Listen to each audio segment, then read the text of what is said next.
নিমতৌড়ি তমলুক উন্নয়ন সমিতির হোম আবাসিক এবং দিব্যাঙ্গদের সঙ্গে রং আবির দোলের উৎসবে মেতে উঠলেন পূর্ব মেদিনীপুর জেলার জেলাশাসক মাননীয় পূর্ণেন্দু মাঝি মহাশয়ের স্ত্রী মাননীয়া মোনালিসা মাঝি।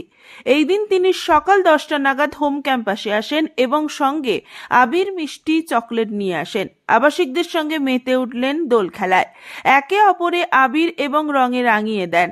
দিব্যাঙ্গ ছাত্রছাত্রীরা, হোম আবাসিকরা সাংস্কৃতিক অনুষ্ঠান পরিদর্শন করেন। সব মিলিয়ে জমজমাটভাবে দোল উৎসব পালিত হয় নিমতৌড়ি তমলুক উন্নয়ন সমিতির হোম ক্যাম্পাসে।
ব্যুরো রিপোর্ট, খবর BCBS।